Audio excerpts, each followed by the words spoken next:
கிறிஸ்துவுக்குள் பிரியமானவர்களுக்கு ஆண்டவராய் இயேசு கிறிஸ்துவுடைய இனிய நாமத்தினாலே வாழ்த்துக்கள்.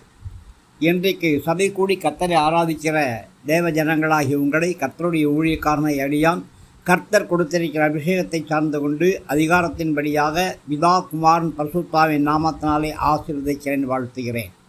இந்த நாளின் காலை நேர தியானமாக நாம் எடுத்துக்கொண்ட வேத பகுதி நீதிமொழிகளுடைய புத்தகம் 28ஆம் அதிகாரம் 10வது வசனம். உத்தமர்களை மோசப்படுத்தி பொல்லாத வழியிலே நடத்துகிறவன் தான் வெட்டின குழியில் தானே விடுவான், உத்தமர்களோ நன்மையை சுதந்திரிப்பார்கள். பிரியமானவர்களே, நீங்கள் நன்மையை சுதந்திரிப்பீர்கள். யாரெல்லாம் உங்களை மோசம் பண்ணுறாங்களோ, யாரெல்லாம் உங்களுக்கு முன்பாக கண்ணிகளை விதிக்கிறாங்களோ, நல்ல ஜனங்களை பாவத்தில் விழ வைக்க யாரெல்லாம் முயற்சி பண்ணுறாங்களோ, யாரெல்லாம் உங்களுக்கு விரோதமாக மோசம் பண்ணுகிறார்களோ, தங்களுடைய துன்மார்க்கத்தில் நீங்களும் வரணும் அப்படின்னு சொல்லி விரும்புகிறாங்களோ, அத்தனை பேரையும் கர்த்தர் பதில் செய்வார். அவர்களுடைய எண்ணம் கண்டிப்பாக சித்தி பெறாது. உத்தமர்களாகிய உங்களை மோசப்படுத்த யாராவது முயற்சி பண்ணால் அவங்க தான் ஏமாந்து போவாங்க. பிரியமானவர்களே, உங்களை மோசப்படுத்தி பொல்லாத வழிகளில் உங்களை நடத்துறதுக்காக மறைவான அநேக குழிகளை அவங்க வெட்டுவாங்க. ஆனால் என்ன ஒரு ஆச்சரியம்னாக்க, அவங்க வெட்டின குழியில் அவங்களே விழுந்துருவாங்க.